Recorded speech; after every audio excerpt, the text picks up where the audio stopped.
Georgia and Alabama here in another SEC championship game. It's goal to go for the Crimson Tide. Tua will audible. Now they'll bring Judy in motion. For all the consideration, attention, obsession Tua Tagovailoa's injured ankle has received in the last month, there's a misconception about which ankle he hurt and when. I felt like I was about to peak, but I ended up getting hurt within the first series, and I tried to stick through it. I think people really don't have an idea about what happened in that game, but on the fourth offensive play, our fourth offensive play, he suffered a high ankle sprain.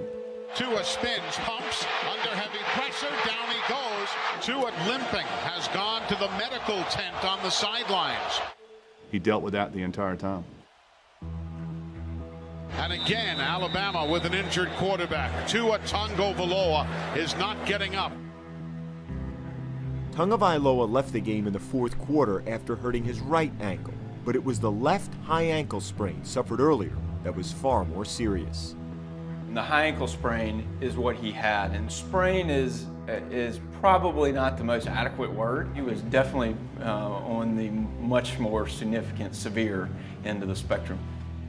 After the game, x-rays and an MRI, a plan quickly took shape.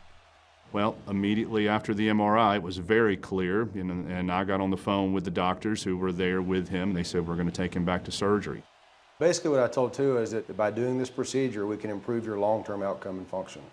So not only your chance of playing in the next few weeks, but the way your ankle feels 6 months from now, a year from now, 2 years from now. The day after the injury, surgeons from Andrews Sports Medicine in Birmingham performed what they call a tightrope procedure on Tagovailoa's ankle.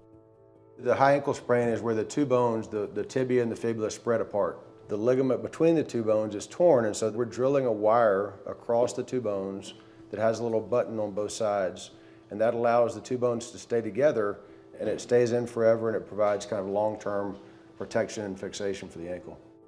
While the surgeons had performed the procedure countless times before, this time was different, and all involved knew it. I think there's no question that this was the most talked about ankle probably in the history of Alabama. At the very end, as we were finishing, I told Norman, I took one extra little pull, and I said, this is for the championship.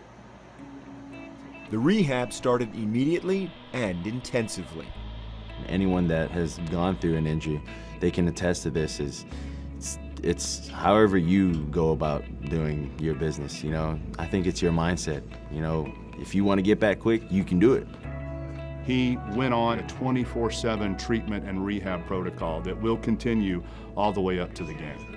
After, Tua flew privately along the awards circuit, after walking with a boot in Atlanta, using his scooter in New York, going bootless at the Heisman, he has continued to progress, now participating in most drills at practice, all with one goal. We want to make sure that his risk is no greater than any other player out there. And based on how he's progressed so far, we don't feel that we are. I hope to be at 100%.